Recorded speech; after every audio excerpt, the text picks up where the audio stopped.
Good afternoon, everyone, and welcome to this new appointment of the fourth edition of the I-LanD seminar series.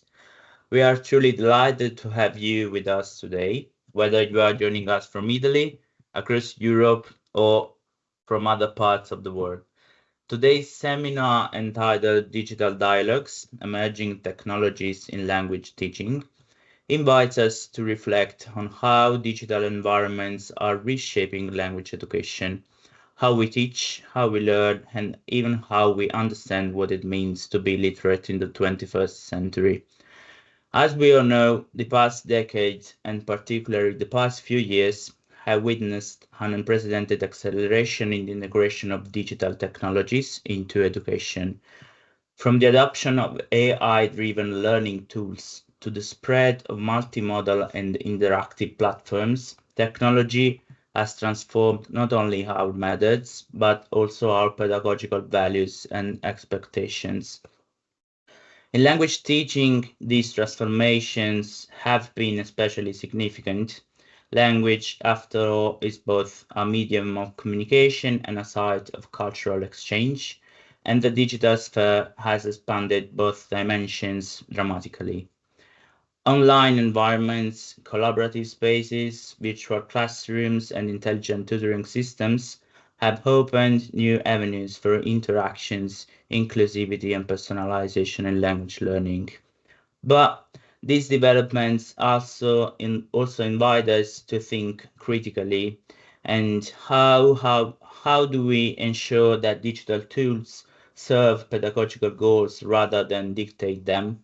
How can we balance innovation with human connection, efficiency with creativity, access with equity, and perhaps most importantly, what new literacies must teachers and learners develop to navigate these evolving landscapes effectively and ethically? These can be just a few of the questions that today's conversation aims to explore. But before introducing our distinguished speaker that I thank to be here today with us, let me briefly recall the spirit of the I-LanD seminar series. The I-LanD Research Center has always sought to promote interdisciplinary dialogue around language and discourse. The series is designed as a space for open conversation, a space where conveners and scholars can share insights, methods, experiences, and where we can learn from one another's perspective. Each seminar brings together researchers who approach the same broad theme from different angles, encouraging exchange, reflection, and debate. I'm also pleased to remind you that the ninth edition of Languaging Diversity 2025 will be hosted later this year at University of Chieti Pescara from the 3rd to 5th December 2025. The theme is Languaging Diversity and Identity in Digital Environments, which is a fitting complement to today's focus.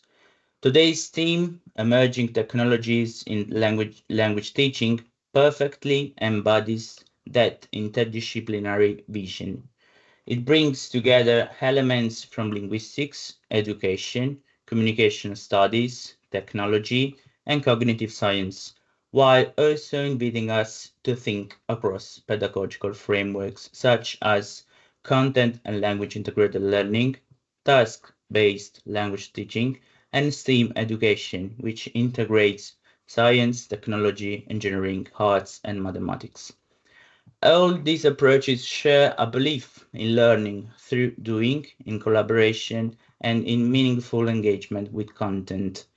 We can assess that technology, when thoughtfully integrated, can become a powerful enabler of these principles. For instance, AI-powered language tutors can offer personalized feedback to learners, supporting differentiated instruction and autonomous learning. Multimodal platforms combining text, audio, video, and interactive tasks allow for richer, more authentic communicative experiences. And last, virtual or augmented reality can immerse learners in cross-cultural contexts that go beyond the classroom walls. At the same time, these innovations remind us of the need to remain critical and reflective. Technology can empower, but it can also exclude. It can engage, but it can also overwhelm. Teachers must therefore navigate an increasingly complex pedagogical terrain, one that calls for digital literacy, ethical awareness, and creative adaptability. So, today's seminar offers us a precious opportunity to explore these issues through the expertise and experiences of our speakers. We are honored to welcome, in alphabetical order, Letizia Cinganotto from the Università per Stranieri di Perugia, whose work has long focused on innovation in content language integrated learning and digital pedagogy, exploring how technology can support content and language integration. Then we have Elena Martín Monje from the Universidad Nacional Educación a Distancia, a leading figure in technology-enhanced language learning and open education, whose research highlights the potential of online and distance learning environments for language development. Emilia Petrocelli from the Università degli Studi di Siena, whose interests include language teacher education, multimodality, and inclusive digital practices, key dimensions in ensuring that technology benefits all learners. And last but not least, we have Anna Romagnuolo from the Università Orientale di Napoli, whose work engages with discourse, identity, and the social-linguistic implications of digital communication, reminding us that language learning is always a social, cultural, and ethical act.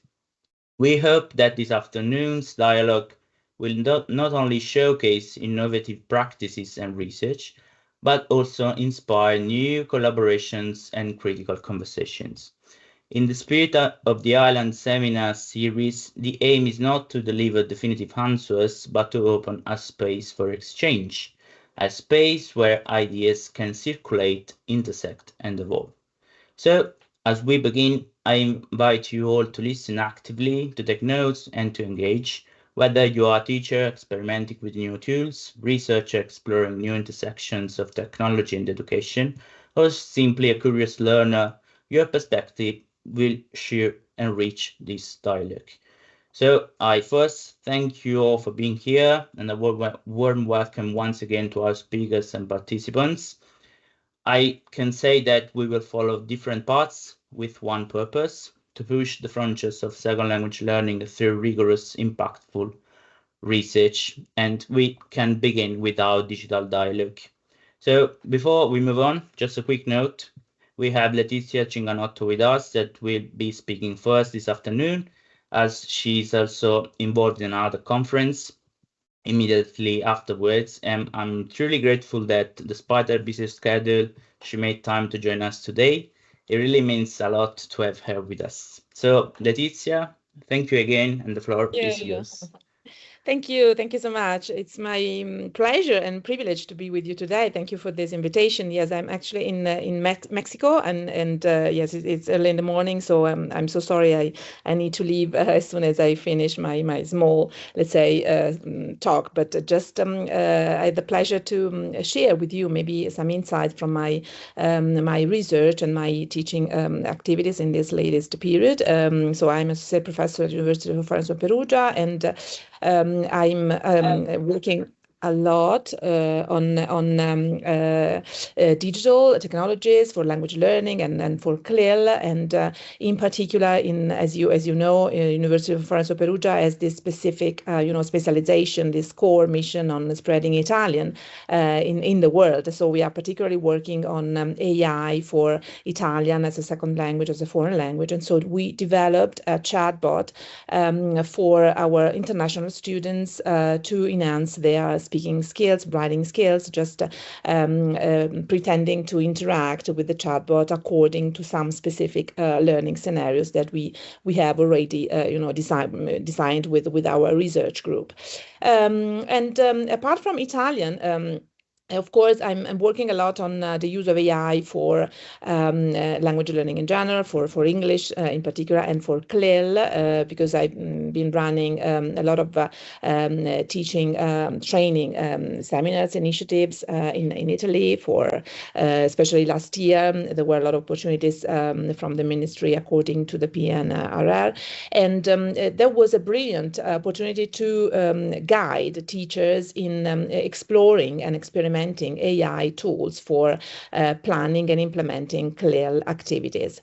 What I usually say as first, as let's say, as a sort of concept, a key concept before approaching AI, is that AI is has been designed by human, and here I'm quoting Fei Li, who's the godmother of AI, is a professor at Stanford University, director of the Department of AI, and is considered to be the godmother of AI. And she says in her wonderful book, The Worlds I See, AI, there's nothing artificial about AI, and everything is inspired by people, designed by people, and addressed to people. So it means that there's a humanistic approach that is also recommended by UNESCO, by the European Union, all the recent recommendations and documents.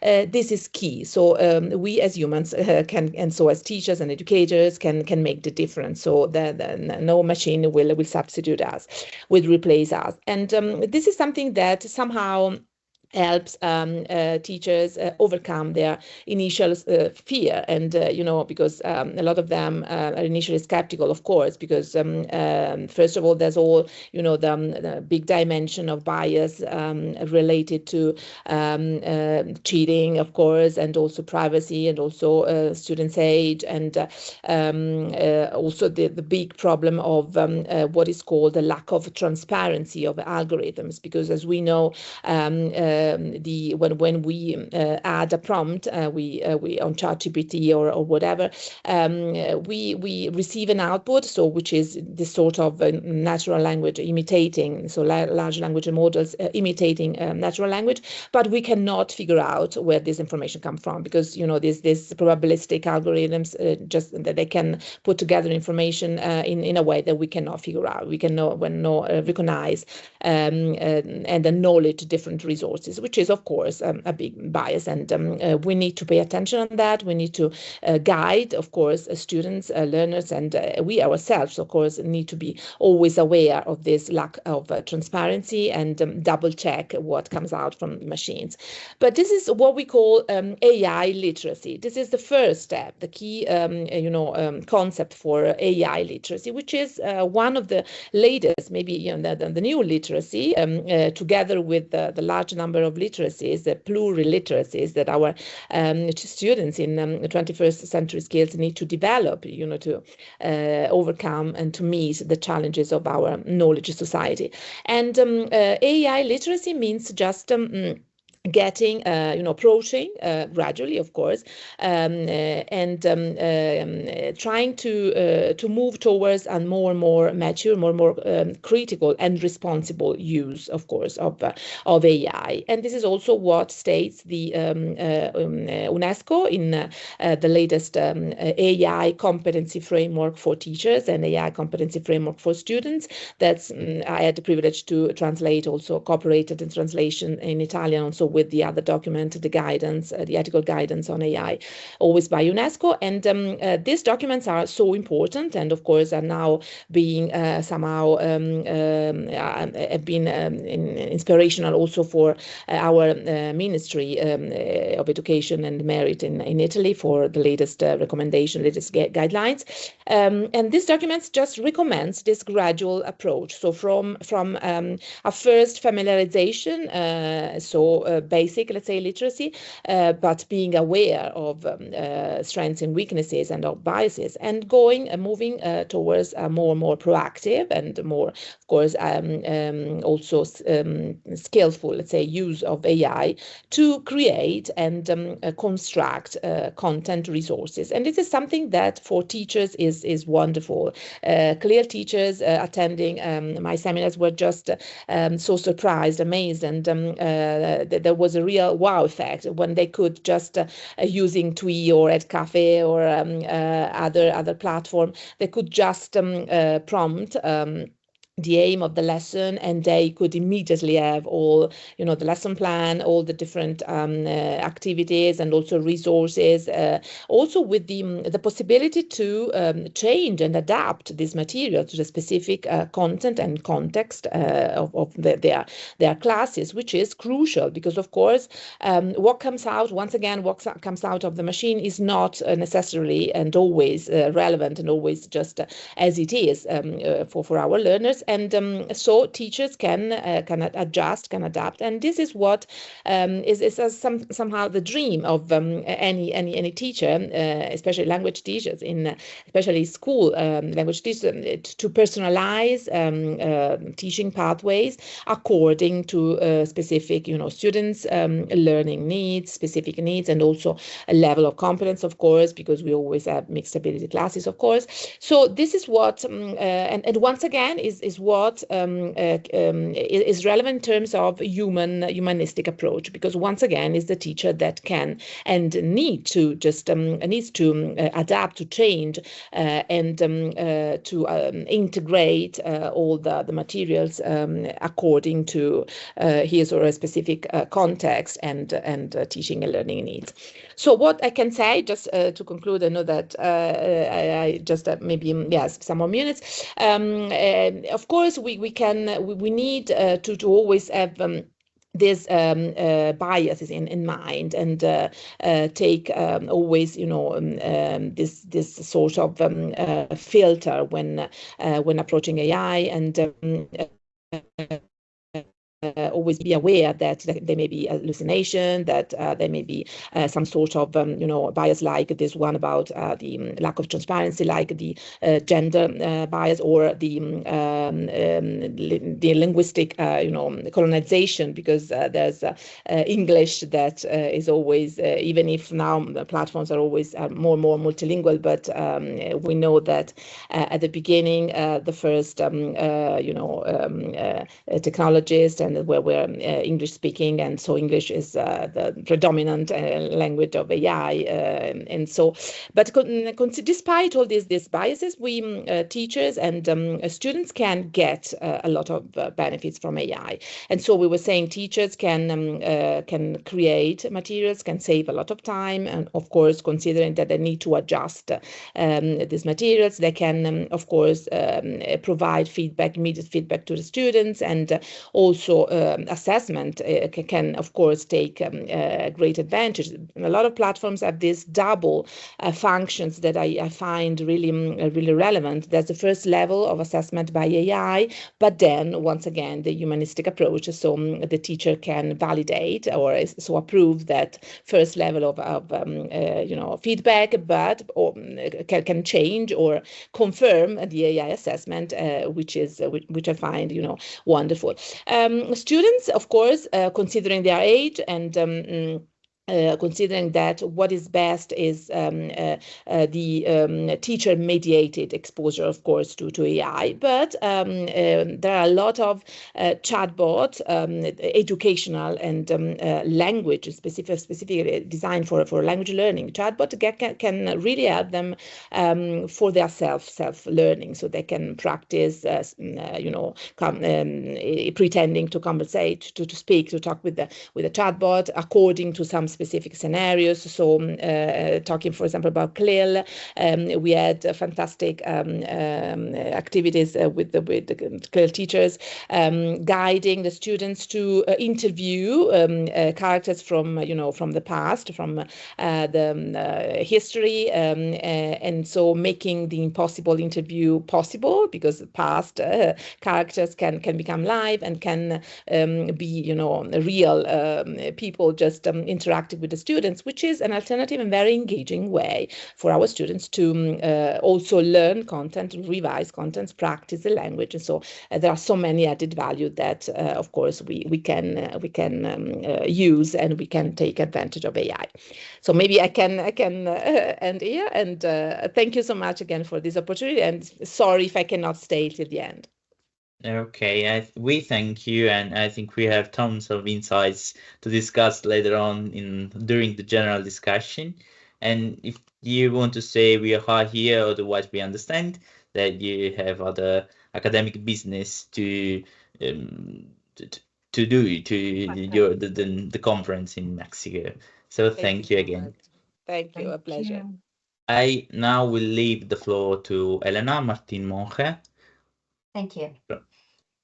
Okay, well, thank you very much. I'm going to be talking about several aspects that my colleague, Professor Cinganotto, has already mentioned, because I will be talking about generative AI in language teaching and research. So to give you the context, the university where I work is a distance education university in Spain. It is actually the biggest in the country. We have roughly 200,000 students around the world. So you can imagine that technology for us is vital. We don't see our students. We contact them through Teams or through Zoom or through other technical tools. And I also coordinate a master's program precisely on the use of ICT in languages. So I'm going to share with you my thoughts and my experience in this field. And well, as you know, we have reached a new phase in educational technology with generative AI. And now we all use ChatGPT or Gemini or Copilot, and it is reshaping the way we teach, we learn, and we research languages. And that is a fact. We are undergoing an disruptive innovation.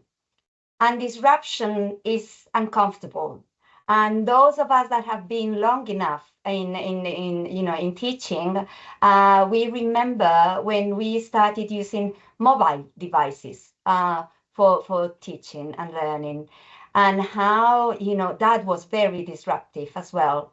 And when you study the use of technology in education, you have the early adopters on one end, and we have the reluctant users at the other end. Now, in 2025, we cannot imagine our life without mobile phones. We use them for absolutely everything. They are a tool for us as it was the pen or the pencil. And my feeling is that, in a few years' time, AI will be that as well. It's here to stay. And of course, it is uncomfortable because it replaces us as teachers and as learners and as researchers. The difference, we've had artificial intelligence for a long time. The difference with these large language models is that it's generative. So it creates. It may displace, as the previous professor was saying, that interaction that we have, the teacher-student interaction, changes with these educational bots. It changes to machine-student interaction. Now, how do we deal with that? So we have to undergo a reconfiguration of linguistic practice. As she was saying, our learners are autonomous learners. They can create, they can simulate. We as teachers have to redefine how we assess them. I'm going to give you an example of one of the subjects that I teach. I teach an undergraduate course on the use of ICT applications in English studies. Now, previously, we asked them to write a reflective essay on the use of the applications that they saw during the course. Now, of course, now ChatGPT can do that for them within seconds. So now the main change that has happened in the assessment of this subject is that we focus on the process rather than on the product. So they do have to write, instead of a reflective essay, they have to submit a portfolio in which they show us how they have used the specific tools that they have to use, and they have to provide screenshots with their username, how they have been, because that's what they have to do. They have to use certain tools, for instance, RefWorks as a bibliographic management application. So they have to send us the screenshots with their username, with the specific references that they have chosen. So, of course, there are ways around it, but because it's so personalized and because we focus on the process, then it's more difficult for them to cheat with Gen AI. Because what we value is how much time they have spent, and they have to reflect on the difficulties that they have had, etc. So this critical thought thinking, this reflection, this process is what we will have to value now with Gen AI, the way I see it. And also, Professor Cinganotto was mentioning literacy. Yeah, we have to become literate in AI, and we have to become proficient in how we produce those prompts, and we have to guide our students, teach them how to use those prompts.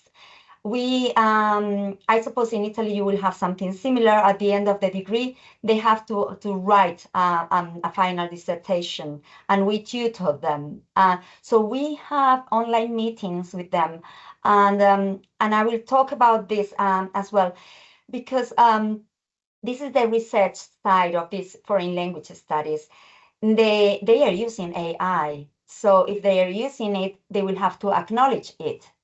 And we at our university, we have developed a protocol, and we consider different scenarios, which are basically two, let's say.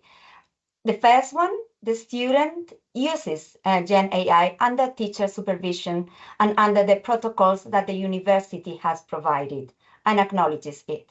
And there's a statement, an authorship statement that they have to sign.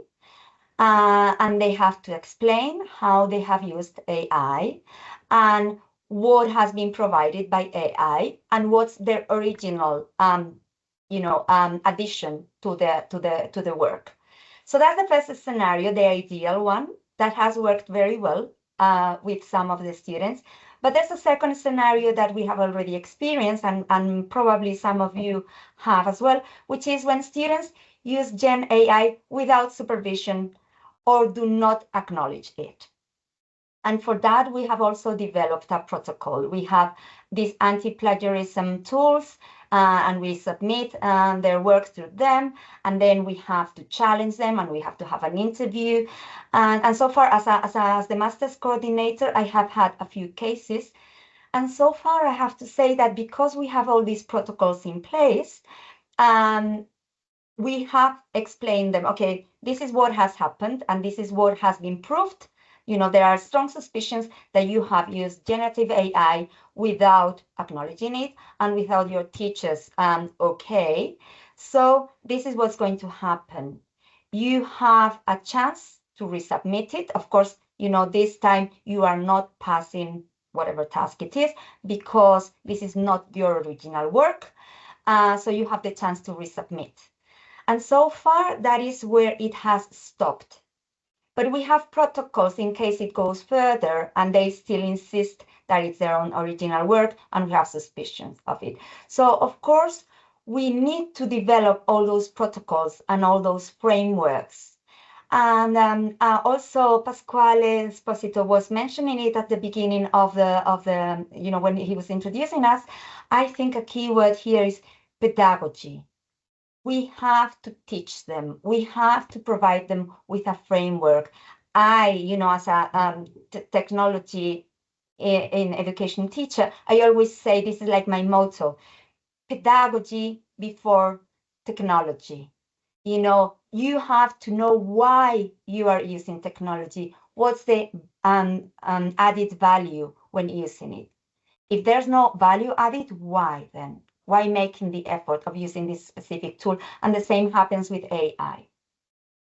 So there are, I'm really interested in it, and there are also quite a few publications in this sense. There are already frameworks that encompass all this critical thinking, all this critical literacy, together with the language learning and all those linguistic competencies we are used to as language teachers and researchers.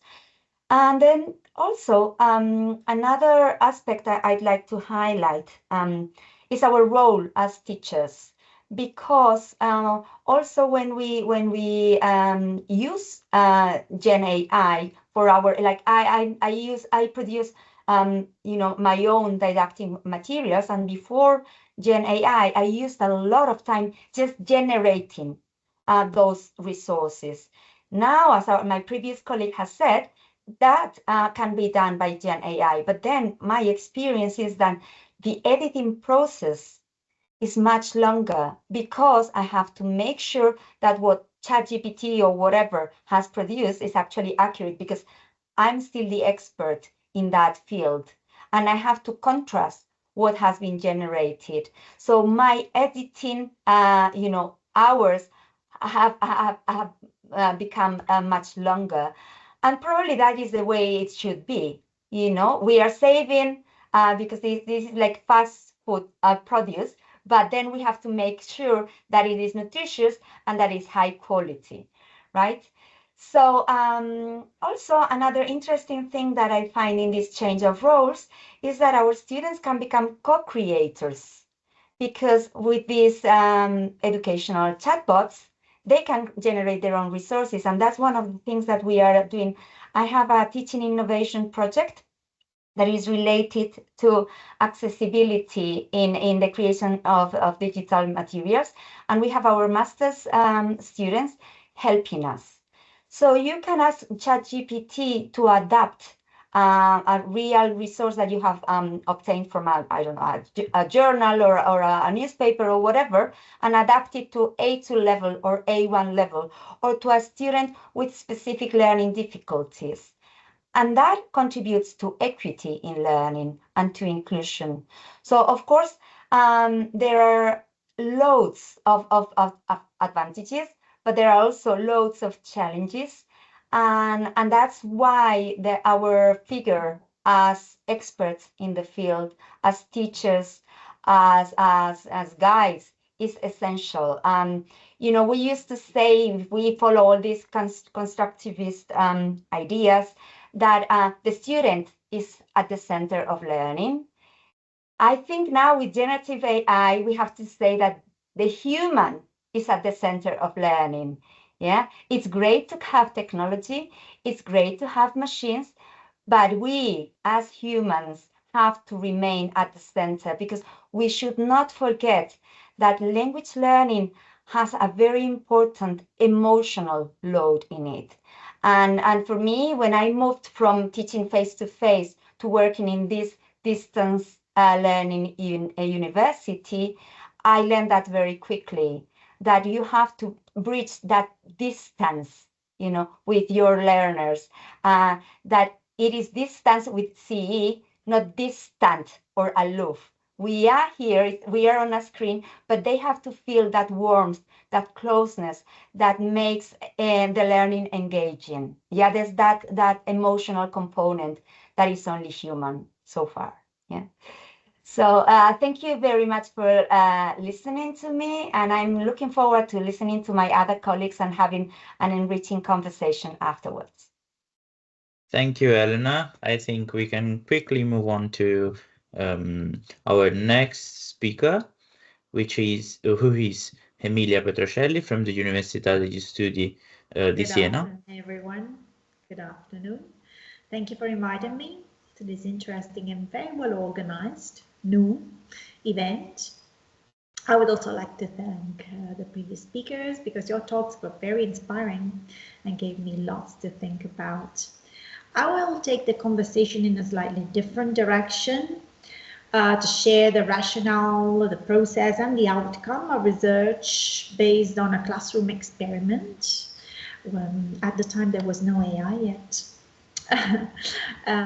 So we combined, anyway, three powerful approaches together: STEM, CLIL, and task-based language teaching, through a quite simple project on the one side, but with quite ambitious goals. What we did is basically that we asked students to design and produce an English language news broadcast. And by we, I mean myself and a group of colleagues, both teachers from the Liceo delle Scienze Applicate Tito Sarrocchi in Siena, where the project and fieldwork took place and where I was teaching English at the time, and researchers from the University for Foreigners of Siena at the time. Now they all changed affiliation, as myself, Laura Di Ferrante, Elisa Ghia, and Sergio Pizziconi. Now, at the time, as I said, I was teaching English in the school, and I was also collaborating in research with my 3 colleagues.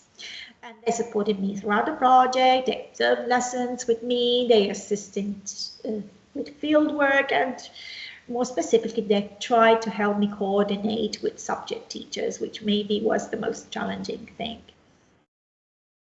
I myself have been developing a broader research project that builds up on these ideas and develops them further with different kinds of projects. And it's actually coming out as a new book later this month. So let's come back to this experiment that I want to share with you today. We're talking about a first-year class taking part in what Italy calls Classi 2.0, 3.0 initiatives. It's basically a national program that promotes digital innovation in schools. So the students had access to laptops, they had their own laptop being given to them for study, tablets, interactive whiteboards, video cameras, computers of different kinds, and online resources, of course. A mixed group of Italian students. They all had Italian as an L1. The average English level was pretty much A2 plus, moving towards B1. Of course, there were students with a higher level than B1, students with a lower level than A2 plus, but pretty much the average was this one. They could basically handle everyday communication, but we wanted to push them further. We wanted to make them use English as a tool for thinking, researching, and also creating together, enjoying the beauty and the joy of learning both languages and disciplinary subjects. So in Italian, the education moves forward, and especially at post-secondary level, there's a growing awareness, shared awareness that students need more than the knowledge. Okay, we all know that.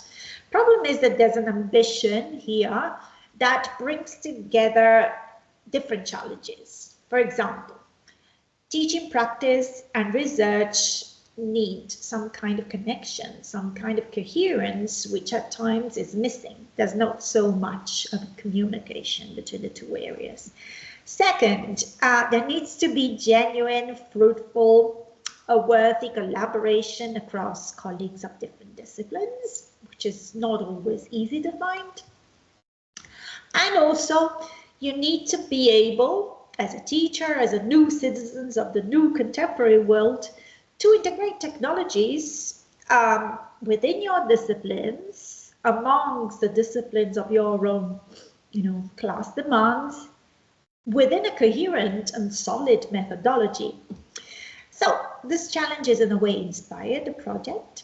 We wanted to make interdisciplinary learning and technology something basically real, something that students could experience directly. So why did we come up with the idea of a news program? Because in a way, everybody knows what a newscast looks like. It's structured, it is flexible enough to include every subject area.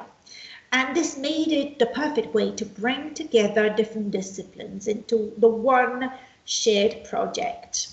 From a language point of view, what is more, it's incredibly rich because students could work with interviews, reports, monologues, short stories. For example, in the crime section, they came up with interesting stories. So the news format became a real space for integration across subjects, across teachers, but also across genres and modes of communication. So how did we do it? So I will try to show you how the process unfolded, hoping to make it in 10 minutes. So phase 1, was all about getting into the world of news. So we, and by we I mean me and the other colleagues of other subjects, decided to bring current affairs into the classroom. So students were overloaded in a way by newspaper articles for a time. They watched short clips from either Italian at the time or English newscasts, discussed the stories that caught their attention. And this first phase helped them see how a piece of news is structured, how information is framed, how journalists use language in both Italian and English. The rhetorical underneath structure that lies underneath the language of journalism. Phase 2 instead was about connecting now the school subject to real world issues. So each teacher, especially in the STEAM areas, proposed a problem or a topic from their discipline that students could turn them into a news story. So they forwarded ideas that the students could grab. Okay. For instance, science focused on environmental issues like acid rains and pollution. Physics on weather patterns for the forecast session. Maths and statistics and probability to explain trends or data, like, for example, the fall of the economics in the late years in Italy. The arts on design, creativity, history or geography on politics, social change, health issues as well, and health safety. So in this way, pretty much every subject found its place, its dignity, its legitimacy in the newscast, and students could see how knowledge from different areas could come together in a meaningful project. They then formed small groups, they chose a topic and decided which subject area to focus on.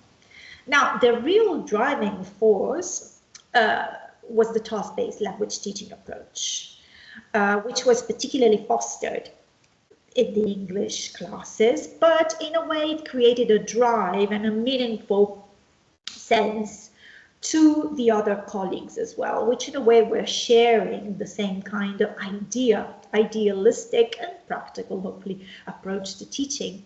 So the task is not seen as a language exercise.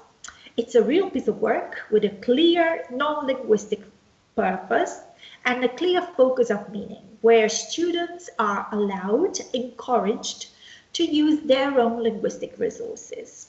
And that's exactly what we try to make possible in class. So the students discussed, negotiated, solved problems, they agreed. There were lots of opinion gap tasks to decide what stories to include, how to explain complex ideas in simple English, because the necessity was also to disseminate knowledge, okay, and inform and disseminate as in the news broadcast. So they also had to combine data, visuals into one all coherent script. Each step created a genuine need to communicate, basically. And in those moments of negotiation, when they had to clarify, maybe replace or self-correct, that's where real language learning was happening.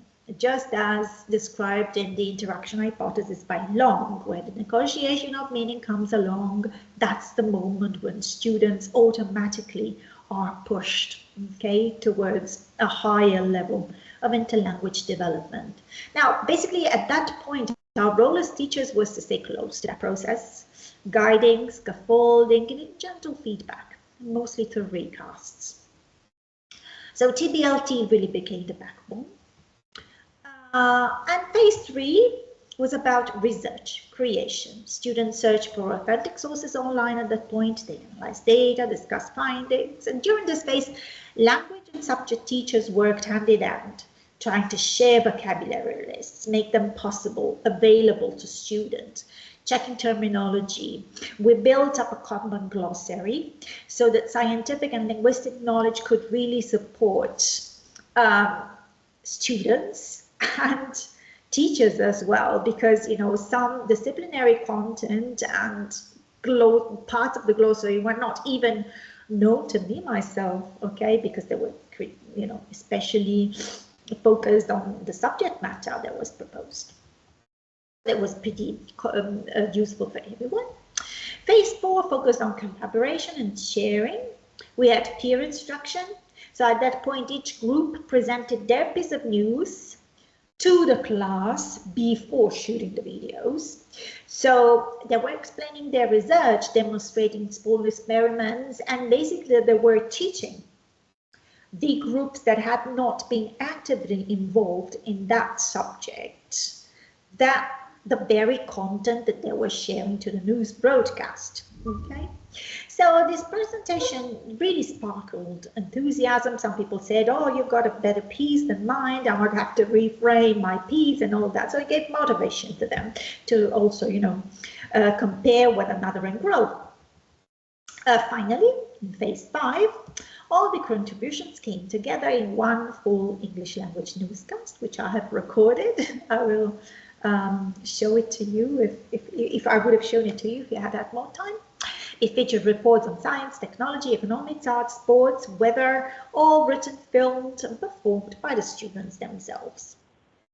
Through these stages, students develop much more than linguistic competence. To give you an idea of the variety, just examples could be the impact of acid rain on monuments, smart boards in the 2.0 classroom, crisis in small companies. They interviewed people, you know, from the bar of the school, forcing them to speak English.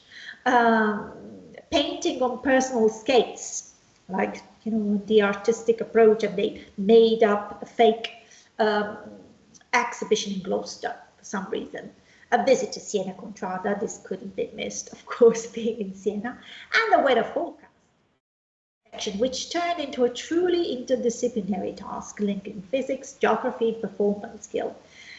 A group even focused on health safety issues by embarking parents in the video. One was a doctor who made up, you know, the part of the interviewee explaining the importance of health safety, and one of the students faked a heart attack, and the other one, you know, being prompt in helping out, and there was even an ambulance coming up to save them. So it was pretty much, you know, a creative piece of news, let's say. So we haven't talked about the role of CLIL in language learning. So what about the linguistic side? In our project, basically English, what most, as you might have understood by now, a means and an end. So the language students used to learn, and at the same time, what they were learning. We worked within a CLIL framework in that content and language were trying to grow together. And in practice, English was used across the curriculum, apart from the very first moment, phase 1, where we're trying to invite students to get accustomed to the format. Afterwards, you know, English was used all over the place, and subject teachers supported their groups with materials in English, often with scaffolds of glossaries, as I said, simplifying text, mind maps. These were sometimes co-designed with, you know, us, with me and my fellow colleagues. But we always made sure the language input matched in a way the students' needs, because the idea was to make the content understandable while giving students the tools to talk about it, so they didn't need to be so far away from their skills. As an English teacher, I was observed by my colleagues in order not to create biases. And during task work, feedback came mainly through requests. So when there was communication, there was just short reformulation in order to keep communication flowing. Incidental attention to form given by arousing naturally by the students. And when specific issues, verb tenses, storytelling, there was always an issue, or connectors in science reports. Then I tried to introduce short, focused grammar moments, sometimes with the whole class, and sometimes just with the one group that necessitated that kind of explicit full focus and structure. And this alternation, in a way, reflects what Rodolphe calls the modular approach of instructed language learning. And his recent work, his last piece is from 2024, last year, Ellie suggested implicit and explicit knowledge develop along different paths. So they should be taught separately, but in balance. So tasks come first. They build real communication and implicit learning. But then when some forms don't come up naturally, short structural models can be added to help learners notice the gap and refine their language. So this is what basically we try to do. So we were bringing attention to form only when it really helped the understanding and the creation of it.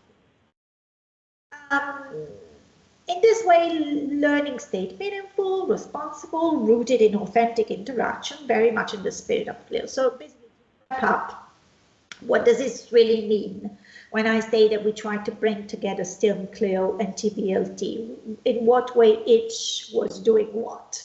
So from STIL, we try to take learning, the idea of learning through doing, creativity, experimentation, problem solving across disciplines. From CLIL, we try to take the idea that language and content can develop together. It was hard, but we tried to make students learn subject knowledge and English at the same time. From TBLT, we took the focus on real tasks. So activities with a clear purpose, concrete outcome. In short, what could we say? That STEAM gave us the what, CLIL gave us the how, and TBLT maybe gave us the methodological structure and approach. Together they, STEM, CLIL, TBLT created a learning environment that's, in a way, hands-on, interdisciplinary, and deeply communicative. This is pretty much it. If I stayed in my 10 minutes, of course, there would be a lot to say, but I don't want to take the floor too much. Okay? Okay, thank you. Thank you for the insightful and inspiring contribution. We will have a lot to say in the general discussion later on. And we will move to, last but not least, to Anna Romagnuolo. Thank you. Thank you, Pasquale. Can I start? Yes, sure. Can you hear me? All right. Well, first of all, I apologize for my voice. I'm a bit unwell, so I'll try to make myself as clear as possible, but please bear with me if I'm not lucid enough. From what I heard, the humanistic approach to AI, addressing fear and promoting a more human use of technology, has already brought up emotional aspects into previous discussion and in your presentation. So this is what I would like to focus on today. I have seen a resurgence of attention to emotional and affective dimension in language teaching, not only in theory, but in platform design, curriculum review, and pedagogical experiments. I would like to mention a few studies to prove that this is not just an intuition. A meta-analysis published last May in Frontiers in Psychology, entitled Emotional Factor Matters in Language Learning, finds small to moderate correlations between emotional intelligence and language achievement. The same journal published 5 years ago a paper entitled Emotions and Instructed Language Learning, proposing a second language emotions and positive psychology model, which points out how previous research on the affective filter has focused on negative emotions, anxiety, stress, that can hinder the language process, and applies, on the contrary, positive psychology, the study of the conditions and processes involved in the flourishing or optimal functioning of groups and individuals. It emphasizes that not only positive emotions such as joy and happiness, but also positive characteristics such as empathy, personal features, empathy, courage, optimism, and traits such as emotional intelligence can energize the language learning process. Studies specifically in EFL context show that emotional intelligence is positively associated with language proficiency. Recently in Chinese studies, AI influenced performance mediated by burnout or boredom factors. And there are so many more. For example, a special issue on New Horizon in emotional literacy and second language learning indicates that several recent empirical studies, its overviews, empirical studies that again examine emotional literacy, the capacity to perceive, understand, manage emotions in EFL settings. Recent advances in AI, real-time analytics, affective computing, and adaptive system make it more feasible to detect or approximate emotional states, frustration, boredom, and respond with supportive feedback, encouragement, and scaffolding. For instance, recent research on AI-driven emotional intelligence in language learning, a platform that adopts feedback in speaking tasks based on emotional clue. For this, read, for example, a preprint article by Tajik, I hope I mentioned it right, integrating AI-driven emotional intelligence in language learning platforms to improve English-speaking skills through real-time adaptive feedback. Now, if to this, we also add other considerations. The numerous online language platforms which have included gamification elements from Duolingo, Rosetta Stone, Pebble, Boozo, Mondly, Memrise, Make You Fluent, Fluentu, LinguaFlip, Lift, Drops. They all have progressively inserted interactive exercises that propose group or friends challenges, reward systems, points, badges, to increase motivation. Also, we have peer-to-peer learning and community platforms such as HelloTalk. If you look for that, look for the one that has two words, HelloTalk, not a one-word expression because it's a different app. And Speakly, for example. And these, again, these are like community platforms that offer exchange encounters in one of those similar to Tandem projects. You can meet native speakers and exchange discussion times, conversations times, these sort of things. They are apps with native speakers that combine learning and community support.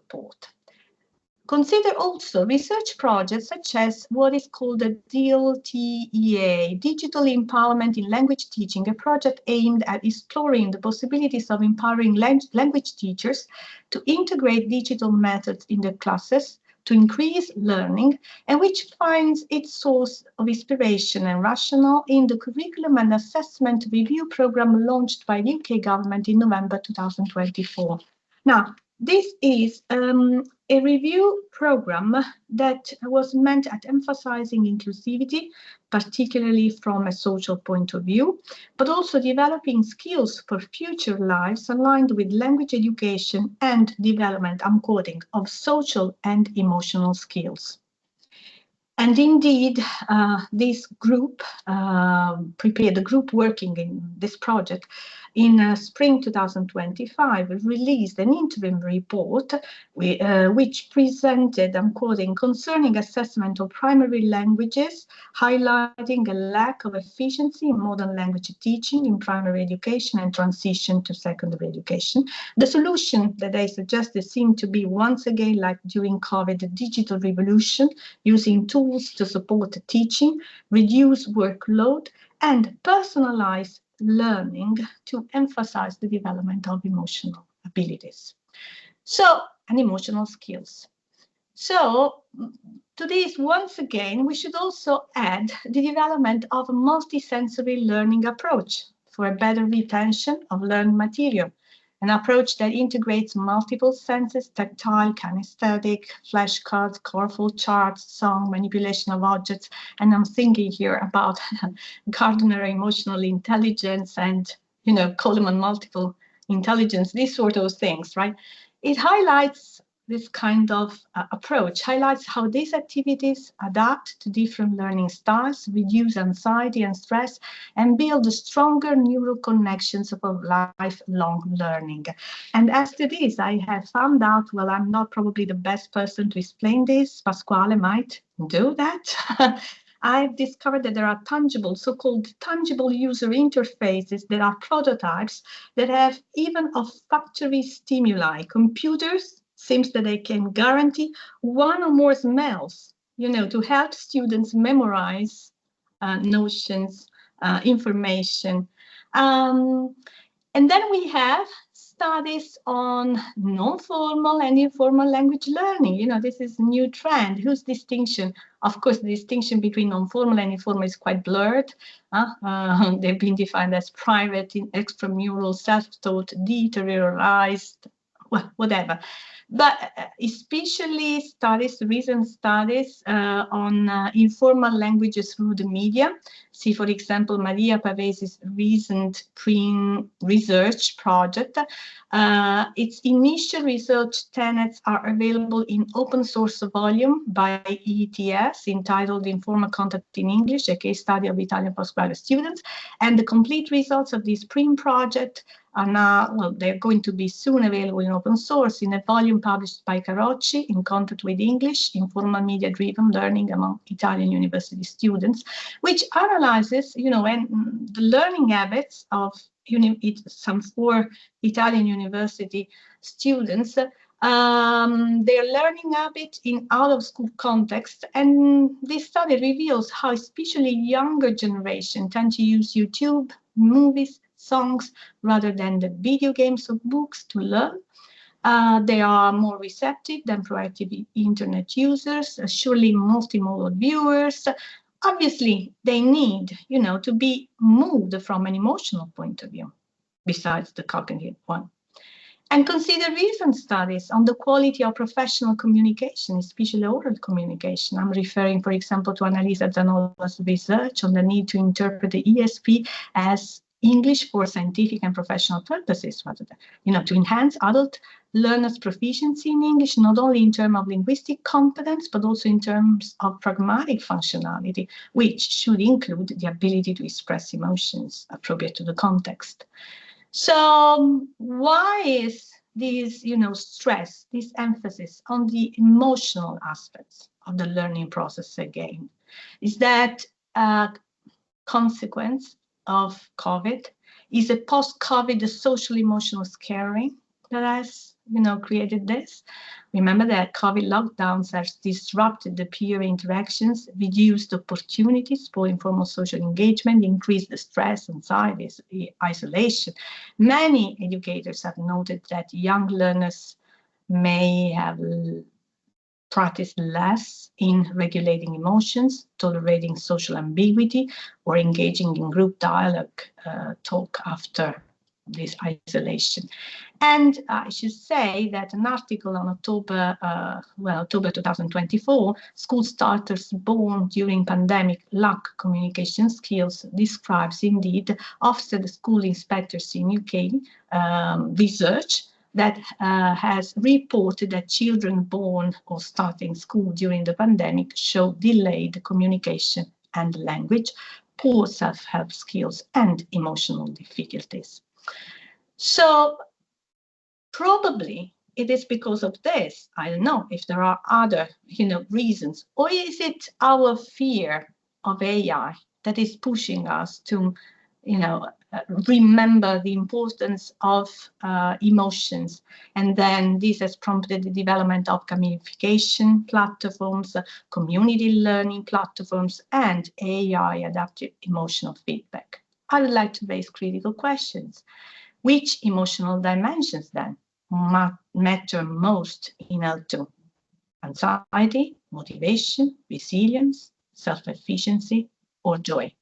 How to design interventions that are culturally responsive, scalable, and ethical. How to test causal impact of emotional design, for example, through randomized trials, longitudinal studies. What balance should exist between solo digital learning and socially mediated emotional scaffolding? How to align emotional scaffolding with the curriculum and assessment systems? This may not be a simple rediscovery of older ideas. I'm referring to Stephen Krashen's affective filter hypothesis, or again, Howard Gardner's multiple intelligence expressed in Frame of Minds in 1983, or Daniel Goleman's emotional intelligence in 1995. This may be a reconciliation. Older affective theories are being reinterpreted, operationalized, and instrumented by new technological and pedagogical paradigms, positive psychology, computational affordances, and multimodal literacies. Did I make it in time? Yes, sure, perfect. Okay, great. Okay, perfect. So, astonishing contribution. So we have a lot to say. But since your talks went in different directions, but in the common ground of language learning and in finding the right pathway to make the learning process effective, I tried to draw some connections among your talks that, in a sense, are pointing to how digital technologies are not just tools, but they are, in a sense, environments that are reshaping how we teach and learn languages. I think you can relate. I wrote down 5 points we can move around. And first one is the need for balancing innovation and pedagogy. Second one is the role of teacher agency and professional development. It is essentially what merged from Elena and Letizia talks. Third, I identified some lack and search for learner engagement and motivation, and also the search for equity and accessibility. And last, maybe in chronological order, that is the last one in the learning process, is the assessment and feedback. So from teacher education to inclusivity, from multimodality to new forms of interaction and assessment, you have shown us the richness and complexity of how technology enhanced language learning today is shaped. It seems clear that digital transformation invites us to rethink what language learning means, maybe as a process, that it is not only cognitive anymore, but also strongly social, creative, and, as Anna mentioned, ethical. I think we have a lot to discuss, to build on, and as you know, we will have a discussion among the speakers who participated in the initial presentation, and that we will open the floor to the audience. So I personally have a question for each of you, but maybe we can go on by I will maybe pose my question to the speaker, but you can interact as you wish, as you want. You can maybe interrupt me or interact with the colleague who is speaking. So maybe in the alphabetical order, we can start with Elena. So since your work has long explored the potential of technology for distance and blended language learning, given the background of your university and given the fact that students are around the globe and they are not physically present to the place where learning happens, from your perspective and considering the rapid rise of AI, which is wrapping us in this wave of algorithms and knowledge in a black box way, which is given us based on our prompts, but with a very critical emergence to understand what happens behind the scenes. My question is, how do you see online language education evolving in terms of learner autonomy and interaction with them? And then I have another question. Maybe we can first answer to this one and move on to the other. I get asked that question relatively often because people ask me, how can you learn languages online, right? And I always say that online learning, not only online language learning, is not for everyone. And I always say that it's probably second best. So if you have the chance, do face-to-face learning. But we know that in modern societies, and especially with the profile of students that we get, which is mostly mature students, is the profile that we have is very, very often people who already have their professional and personal lives developed and want to retrain or want to go into further education, or for whatever reason, maybe they are doing something, they never had the chance to do a university degree, and now it's their opportunity, and they have to juggle that with their other commitments, and they choose this distance learning university. So what that means is it's not your regular 18-year-old student that is maybe living at home with their parents or has just left home to go and study somewhere else. So they tend to have what we call self-regulated learning skills. They tend to be autonomous learners, and they tend to have a strong intrinsic motivation. So that makes things easier for us as teachers, because they already have what it takes to be successful in online learning. Having said that, I also do MOOCs, these massive open online courses, which are free and open to all. And I get very frequently students that just signed up because it was free, and they don't have that intrinsic motivation. And that very often leads to failure.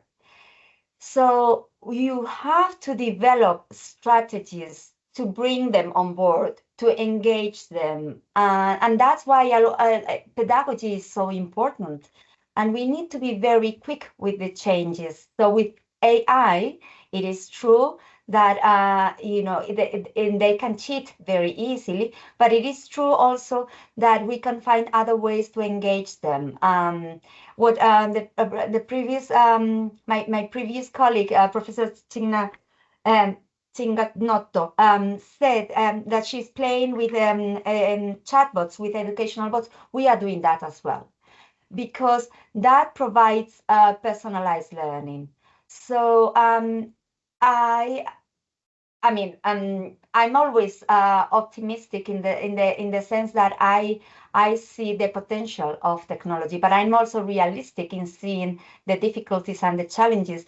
So I do see that there is a space in education for online learning, because we in Europe, we are constantly reminded of this lifelong learning. Well, if you want to do lifelong learning and combine that with your professional and personal life, there have to be other ways that are different to face-to-face class or having to attend a specific school on a certain day at a certain time. So there will always be a space for online education, but I go back to what I said firstly, it is not for everyone. So you as a learner have to decide whether it is for you or not. Yeah, and you have to be very disciplined, and you have to have other skills that, if you attend face-to-face classes, you do not need. Okay, perfect, clear. So we can go on with Emilia, or if we have more questions, we can interact with Elena as you prefer. Okay. Emilia, so your research often highlights inclusivity and teacher education in digital contexts. So, given the diversity of learners and access they have to resources, what strategies or principles do you find most effective to ensure that technology truly supports inclusion rather than creating new barriers, in your opinion? Well, to be honest, with regard to the contexts where I have worked, and that is both in classes in high schools and in university, I've actually seen that students are much more talented than I am technology-wise.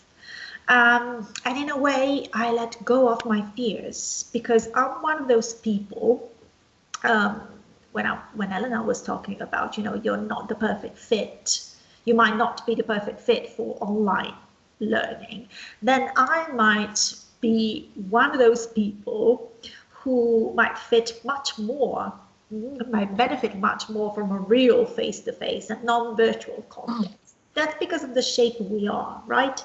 So that was a fear that I was having inside me. How am I going to deal with that if I don't perfectly handle technologies? And once I decided to let go and say to the students, look, this is me, this is what I can do, this is what I can't do, this is what I can offer you,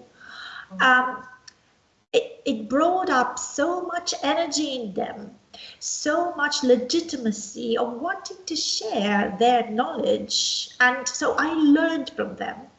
And by doing this, basically, technology became a think tank, a topic where everybody could join in and give ideas. Oh, maybe we can use this, maybe we can use that. And in a way, it became much more handleable for me, and much more motivating for the students. So just to answer your question, I do not think that, at least in my own way to see project-based learning, there's not a one fit for all type of technology.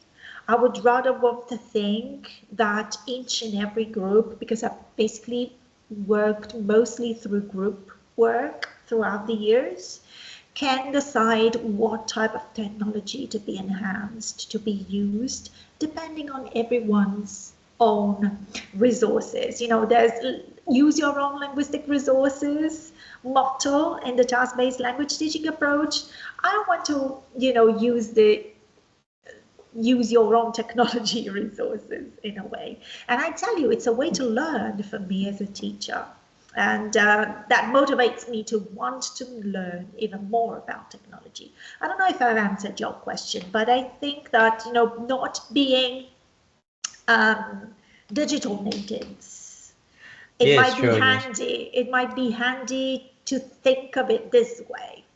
I personally, want to learn and need to learn from my students. They're much more talented than me technology-wise, and that's the moment when I see that they, enjoy particular technology, a particular chatbot, a particular AI, and we might want to talk about that and the use in classes a little bit more, if you like. But they know how to teach me. Do you think there is a teacher in training we need precisely to prepare educators to these challenges?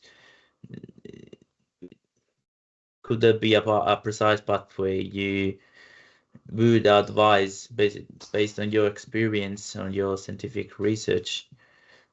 Is that a question? Yeah. Who's that question for? All right. I think the sharing of experience, of good practices or bad practices, can definitely foster a little bit of motivation in teachers, even sharing frustration at a certain point, and I think that sharing experiences can be the most important way to acknowledge that there's different possibilities and different ways to look at the same issue. Yeah, I would go with that. Yeah. Perfect. Okay. So Anna, you often examine the... Pasquale, sorry. Before you move to me, can I ask a couple of questions? Sure. Yeah. You're free to. Yes. I was intrigued by Emilia's project, so I would like to ask. Since it reminds. Yeah, it was very beautiful project. It reminded me of something I tried to do several years ago when I was working at another university and I was teaching ESP. So I tried to get to realize a news podcast. And the task that students were given was that of discussing topics. But since it was supposed to be a podcast on university radio, they had to find a song that would match the topic. All right, so it was pretty fun. challenging. Yes, it was a challenge. It was fun. I remember that we had a discussion on National Happiness Index, and we used as soundtrack Godzilla's "I'm Happy" song. But anyway, so the problem I had was in trying to involve all the students so that each member of the group would have an equal share of workload. How did you manage that? Because in groups it is difficult, especially when they have to perform activities such as the ones that you described. Yeah, well, it's not always easy. But there's some moments in which there's a kind of magic coming up. I'll give you an example. First, I had to create some criteria. So to give them some borders. For example, in the news broadcast or in any video that they do, I give them a specific set of timing in which each and every one of them needs to be speaking. So that there must be a speaking time that is minimum and fixed for everyone. For example, 40 seconds for the younger ones, 1 minute for the older ones. And that, ensures that in a way everyone has, a rehearsal moment, a performance moment, and a way to speak and get organized with the language. That's the one thing. And then through the project work, now I haven't specified that, but maybe later on, I can tell you more. I basically always tried to build up the tasks in a way that there was a moment in which all the group had to organize and set roles. So that's why the groups needed to be small, quite small, no more than 5 people. When I said kind of magic, I'll give you an example that I shared in the book that hopefully is going to come out soon. It's a recipe project. So students had to basically design a recipe or learn a recipe, possibly from, a faraway country, and basically deliver a presentation while doing cooking, preparing the recipe, giving instruction and everything. So this group gathered out of nowhere. Maybe it was the people that were left out. Okay, I tend not to impose what kind of group to create. I'd rather want the students to organize themselves. I don't know if that's a good thing, but that's my choice. Again, I get along with that. Maybe I will want to structure it differently in the future. I don't know, but so far so good, because this kind of magic happened. Basically, there was a guy from Vietnam. I think it was Vietnam. Who could speak some Italian, okay, because he had been here for quite a while, but wasn't so great in English. So he had this thing, I'm not good with English. Then there was this English guy who had just moved to the class. So it was a beautiful native English speaker, with no Italian at all. And then there was another guy who was quite shy, always, at the back of the row. He didn't trust himself, but he was good with technology. So this magic thing happened, for which they decided to come up with spring rolls, which was a pretty, Vietnamese type of thing. So the Vietnamese guy felt legitimized, and motivated to present something that was, showing something about their culture, his own culture, their culture.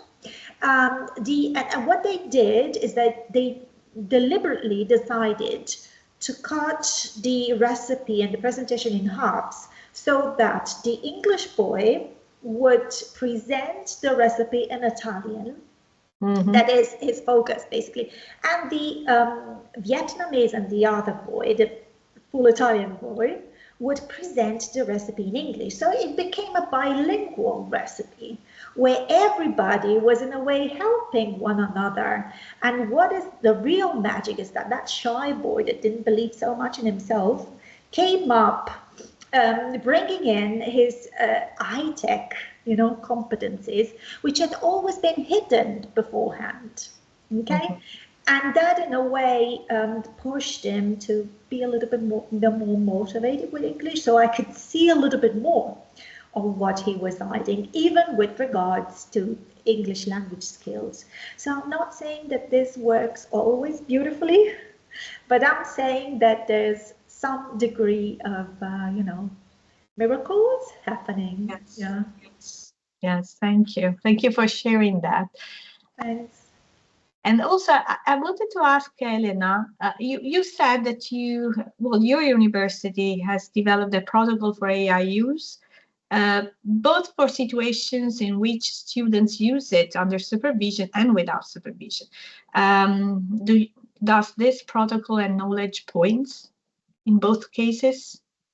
Is that a question? What do you mean? What do you mean? I mean, does it concern assessment, the way we grade?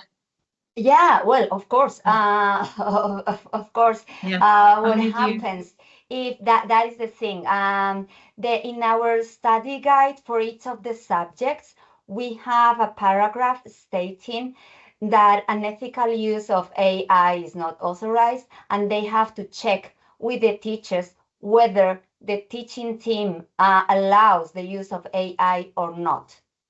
Because unless the teaching team explicitly allows the use of AI, it is not authorized.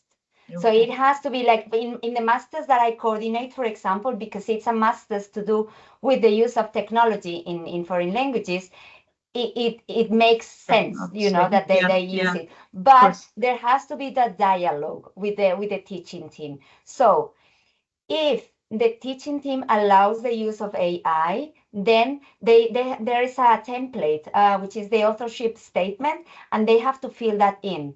And there's a specific box in which they have to state, they have to tick on the box, I have not used AI, or I have used AI, and then they explain how they have used it. And that has to be under the supervision of the teacher. So that's why we have both the scenarios.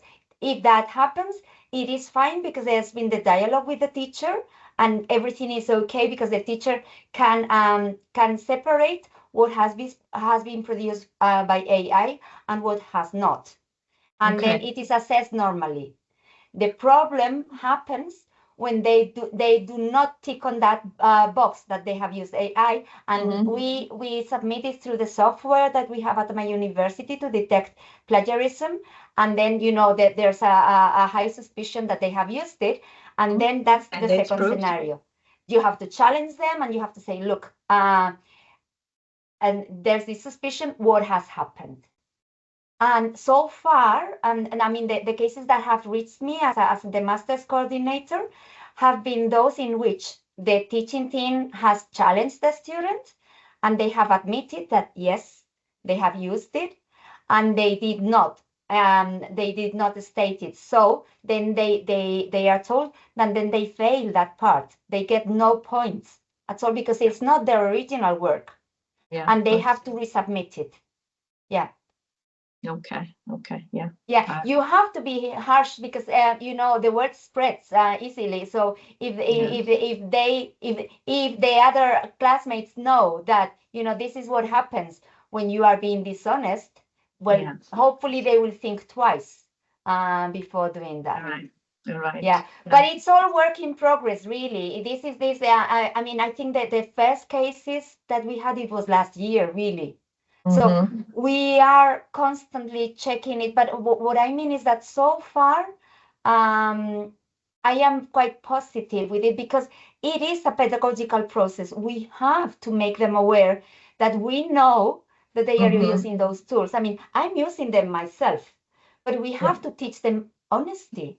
It's okay. It's like when we started using Google, or I have a PhD student now that to do the data analysis. Well, before we use software like SPSS, you know, all these data analysis programs. Now we have AI. Okay, it's a different tool, but the same way I acknowledged in my PhD thesis that I had used that software, now my students will have to acknowledge that they are using AI. And that's what we are working on. Yeah, I think it requires time, and also, you know, times for institutions to accept it. I used to work in a university that would not allow, you know, the definition of a memorandum of agreement with students in which, they would accept the fact that no plagiarism was allowed and that we would control and check dissertations or papers to be handed in. And then there are other universities, on the contrary, that provide you with software, anti-plagiarism software. So it's a very diverse, condition around to deal with. Absolutely, yeah, and that puts us, I think, as university professors, then we are in a very fragile position if we are not given the tools or the support from our university. I mean, I'm very sure of what I'm doing because I am backed up by my university, because it's from the top, from the vice rector, that they drafted this protocol, and that permeates to all the faculties, to all the teaching teams, but it has to come from above. And we are provided with those templates. And it is true that then we have developed a specific protocol. It's not a protocol, it's a guide of good practice within our master's students, but it's based on the general one. So everyone has to work as a team. Otherwise, if your own university doesn't provide you with those tools, then what are you going to do? Yes, correct. Thank you. Maybe we could discuss about the reliability of these tools, but a protocol is needed anyway, because AI students are using AI, and it's something like a reverse problem is happening, because they are using AI, but they are also realizing that AI sometimes is inaccurate, as we know, but also it cannot do the work we expect as supervisor of the thesis. And so it's very shallow. I mean, when you work with it, also the length of the paragraphs. I mean, and there are certain words, when you've been working with it for a while, you detect it. So, and that's what I tell my students. I say, look, it's really obvious. So you need to go beyond, and that's fine. And with this end of degree dissertations, I say to them, take it as a starting point, because facing a blank page is hard. Okay, so it can help you with ideas. Take that. That's like your first draft, and now you work on it, because that is what you are going to be assessed on, that process. So surely. No, it does not perform critical thinking. It can help summarizing main points, but surely not. Thank God. That's not provided. Well, That's why I mentioned in my presentation. Remember, it's human. We have to remain human. It has to be at the center. It has to be. Even though, if you listen the speech given by the Nobel Prize winner in physics, he said that AI is being trained not on logical reasoning, but on intuitive response that are typically human. So I wonder, if sooner or later will become outdated. We will see. Because this is what makes us able to produce critical thinking, I believe. But I'm not an expert. Maybe Pasquale can say more about that, right? Yeah, sure. But I think we are very far from that, because nowadays AI is also a commercial, something which has been the core of a wave of commercial movement. So they have to advertise it as something which can do slightly everything, but it cannot. So it is basically a surface knowledge which cannot fulfill our expectations, I think. But it is just my opinion. It can be not true or not true, but we are very far from the emotional and conscientious AI we do expect, I think. Okay. You had a question for me, I think. Yeah, I had a Not question. not needed, but if you had one, Yeah, otherwise we can open the floor for questions from the audience, because we are maybe 20 more minutes before closing the meeting. And if there are questions from the audience, we can listen for them. Otherwise, I will have a question for you. I have some feedback, just some reflections. Okay, Can yeah, I sure. share? Talking about emotions and AI, I was just thinking that when I chat with the system, I tend to be emotional. So I don't know if that's the stupidity in me, chances are it might be the only reason, but I tend to say things like, sorry, could you please expand this? Or sorry, could you reframe it? I'm feeling like I'm talking to a person.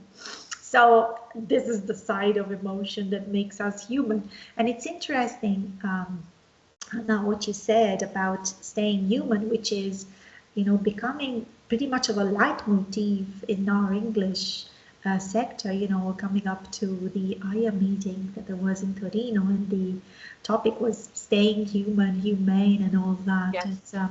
It's a pretty new and, your very cunning question about the relationship with COVID and emotions tried to, push me to an answer.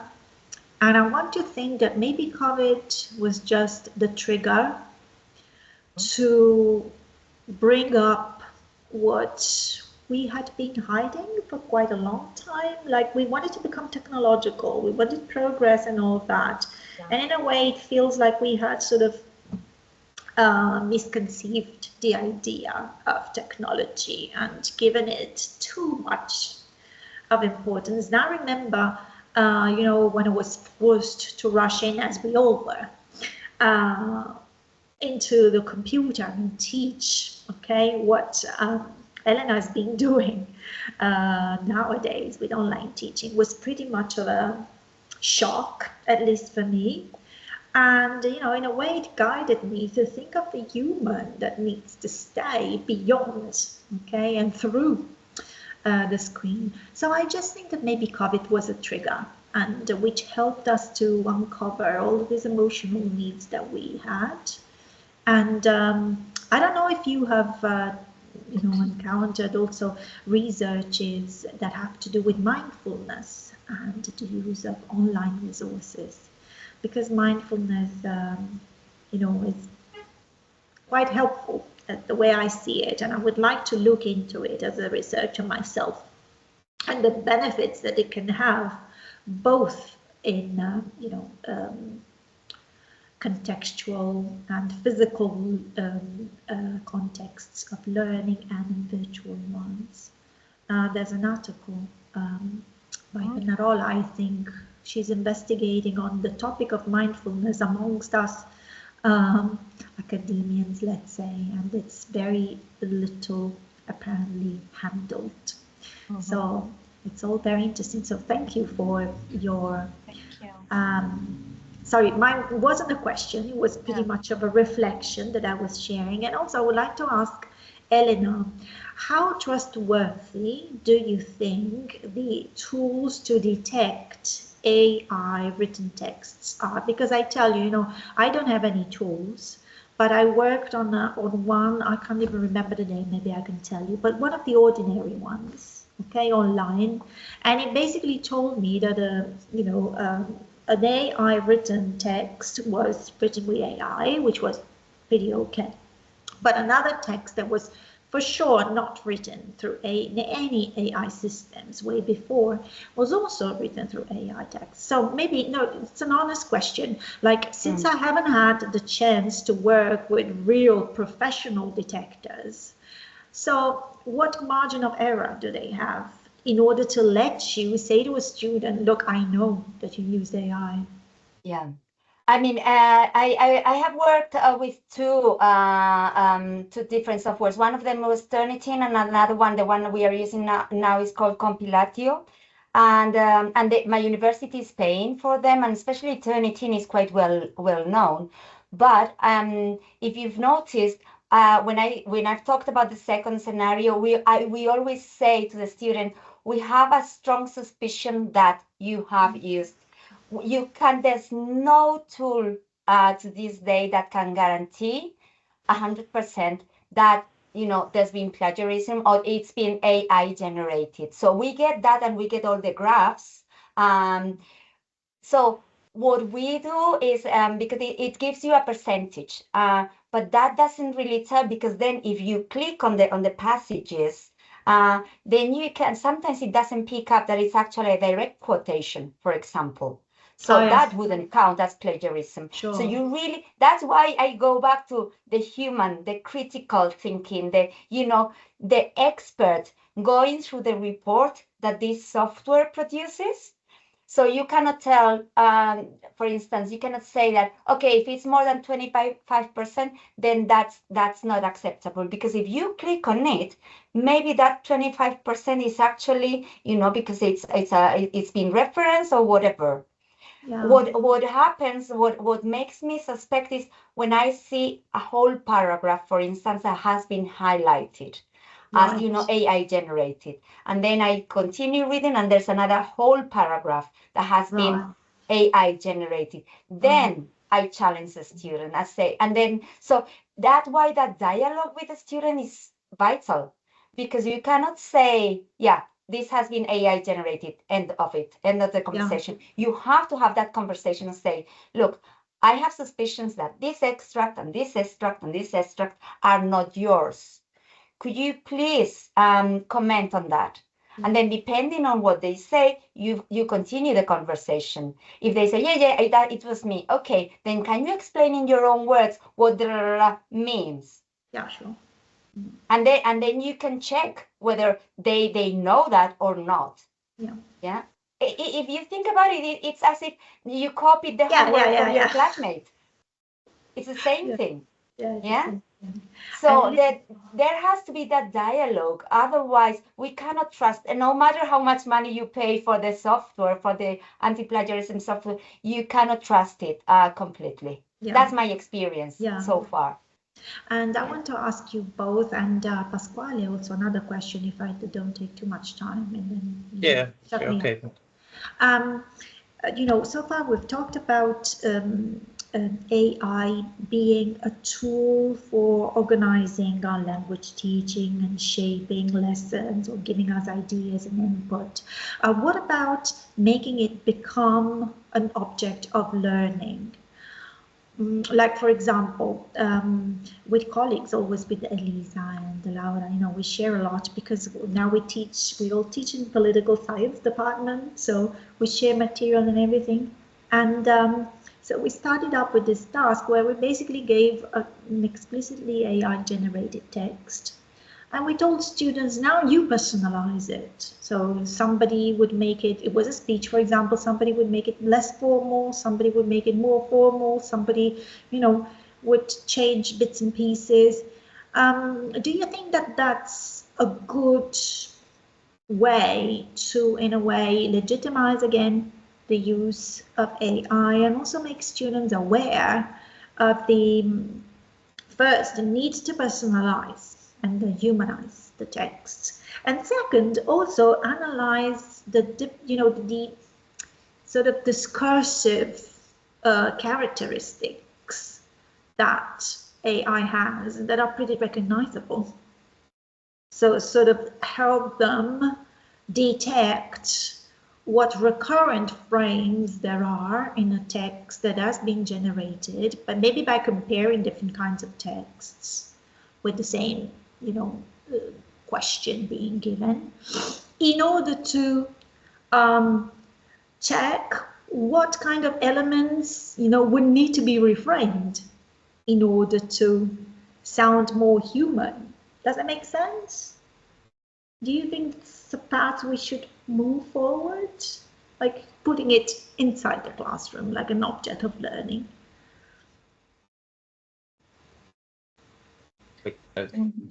Sure. I don't know if I can share some experiments. I teach magistrate students a course on a methodology of textual analysis. Wow, so for example, yeah. So I have one module on narratives, and I asked them last year to use AI to generate different versions of the same story, of Cinderella story, but in different environments, in different time periods, to prove that stories can be recreated, but they always have this kind of climax, plot, they have some elements, narrative requires some elements. So they liked it a lot. They had fun with that, but they noticed how it is repetitive after a while. So they could verify the limits. And this year, on the contrary, in my module on translation, I'm showing an experiment with a translation that I was asked to do and then was published. And it was about, it was about Nakba. So it had a political content. So I proved them that if using ChatGPT to translate that, it has kind of hallucinations that are really, political. It invented the paragraphs that were not there. I was going in a completely different direction than the writer. So this is the kind of experiments that I'm, making in the classroom or showing them. Yeah, and make them critical, Yeah. Give them the tools to be critical. Yeah. Very good ideas. Thank you. Yes. For what concerns what you said before about mindfulness, well, yeah, I mean, it depends on how you intend that, because is that to be intended as being conscious, aware about one's own emotions, or is it about being aware about one's own progress, ability to learn in learning? And in that case, I should say that, for example, Maria Paves's book about, the print that I mentioned, examines more than 4,000 questionnaires that were administered to students in Italy, and about their learning habit in informal, learning environments. And so I asked her, when she discussed that, I was last week at a conference in Partenope about EMI, recent development. And so she presented the result of this research, and I asked her, but did you have questions that would ask students if they were aware of the progress that they made? They learned a lot in terms of, communicative abilities. They were very proficient in speaking English with the use of YouTube, movies, this sort of activities, but they failed at writing tests. And she said, no, they were not aware. So probably the uses of these learning platforms that, because of their configurations, can develop some sort of skills, but not others. And the fact that students tend to learn on their own, use these tools on their own, they self-teach by using these tools like iPads or whatever. Even when they watch movies, when we watch movies, I must say myself as well, I use the iPad on my own. I do not discuss what I see with peers. Right? Yeah. They miss this moment, this social moment. So probably they're not even aware. They're not mindful in that sense. They don't know. Yeah. They probably believe that they have become better than they really are, which is a problem. Also at exams as well. Yeah. I know the feeling. Yeah. So I don't know if I answered somehow. No, I was meaning the first side of mindfulness, but your vision of mindfulness is, pretty interesting. Now, I was meaning that basically, especially in COVID times, students needed to be helped to be body and mind together, So in a way, concentrating on what they were doing and also present to their own self, because I know at times you could see faces, sometimes you couldn't even see faces, and so you couldn't react. And so I think that mindfulness was, I did perform mindfulness with students at those times, just for my own interest, and I can see that there's a path there that can lead, some more speculation with regards to these emotions that need to be, at least how to say, I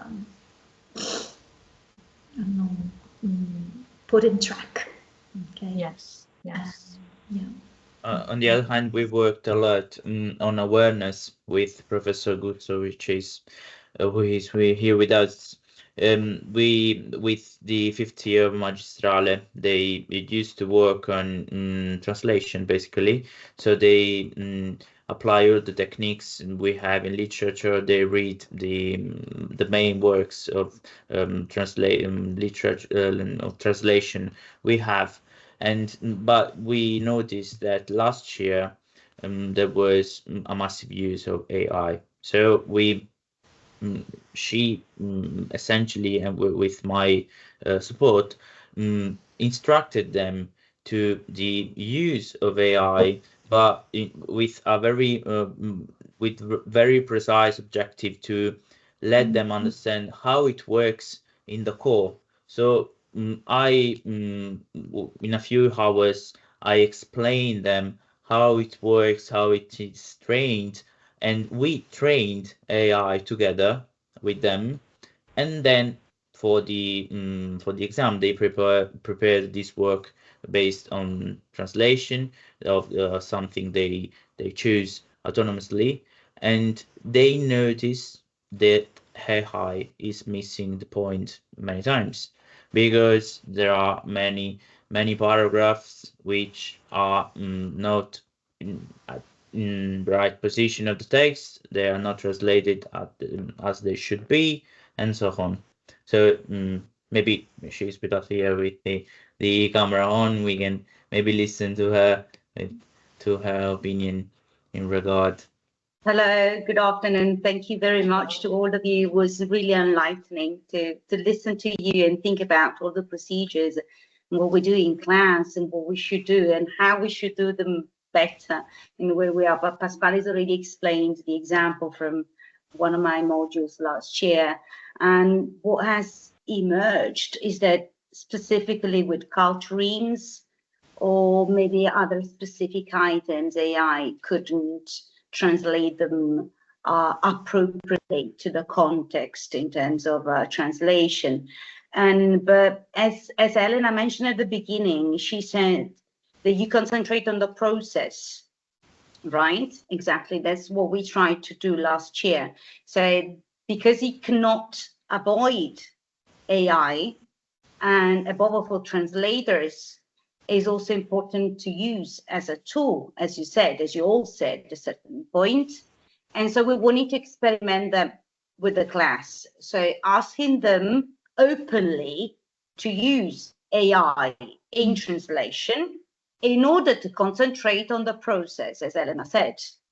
So the result, my result was, part of the task was to use AI, translate each type of text. They had different texts because they come from different curricula.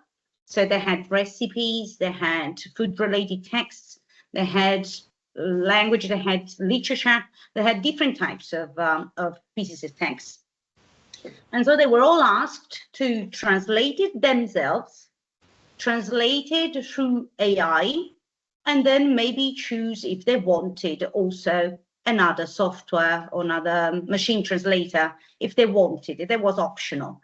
And then compare it.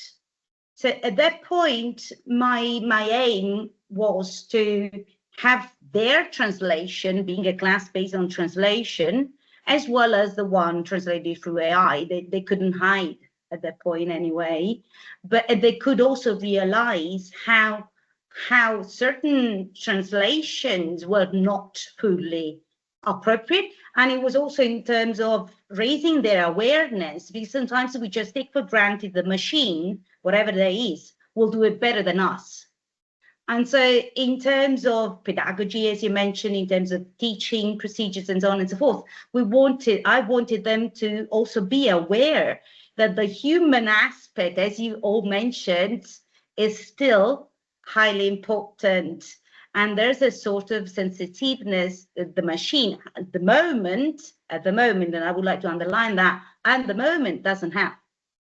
And so far, it's important the students are also aware of how much better they can be in terms of translation in my module, and use the machine, use AI as a tool in support, as a first draft to implement. So it was important for them to touch it, in my opinion, and we're going to repeat this year with making some slight difference, and also trying to have some data in that respect on the long term to be able to see how fast artificial intelligence will develop, how better it will become. So next year we'll be able to say if those translations from the new class, from the last year postgraduate classes, the master class, it's magistrale, will be better than the ones who used artificial intelligence last year. And so trying also to collect some data from that, and that's what Pasquale said. He technically also explained how to use it, and so we tried also to make it more technical in that sense as well. It's a great idea. It's really a great idea, let me say. Yeah, trying to follow artificial intelligence and its development. Yeah. Exactly as you said, we're also experimenting it ourselves. It's important to use it. It's a useful tool, as it was initially the calculator a long time ago, Excel, other softwares that now we normally use. So we cannot stop that, and we shouldn't anyway. We cannot, and we shouldn't even wanting to stop it, because it's important to have it. It's useful. But we need to learn. But what Elena said about the policies and protocols is highly important. As Anna mentioned, it changes from university to university. So I definitely, I truly hope there will be something, there will be a regulation may put in terms of more universal rules. Let's put it this way, okay, for all of us. So we really need it. We really need some legislation around it to be policies, more specific policies, to be able to use it, not only certain universities and no others, but all of us in the field. So thank you very, very much for everything you mentioned today. I learned a lot, took notes, and I really appreciated you to take part and accept Pasquale's invitation. So on behalf of I-LanD and on behalf of my university as well, the University of Salerno, where we both are. Thank you. So I'll leave it up to you just to conclude, because it's 6:30, so I don't want to take up more of your time. So Pasquale, I'll leave it up to you. Thank you once again. Yeah, thank you. I want to thank you personally. Want to thank you, Anna, Elena, and Emilia, for accepting my invitation to the seminar. I hope this is not the last chance and occasion we meet and share, and I hope it is just the first time we work together in this sense, but there will be further collaboration among us, and maybe you can also think to join the I-LanD Research Center. Anna is already part of it, but Anna, Emilia, and Elena as well. So I thank you again. Thank you again. Thank you for inviting me. Yeah, thanks a lot. It's been fun. Thank you. Yes, all right. Thank you very much. Bye. Thank you. Good evening. Bye. Thank you. Thank you, Bye-bye. everyone. Bye. Bye. Bye. Thank you. Bye. Bye-bye. Bye-bye. Thank you. Ciao.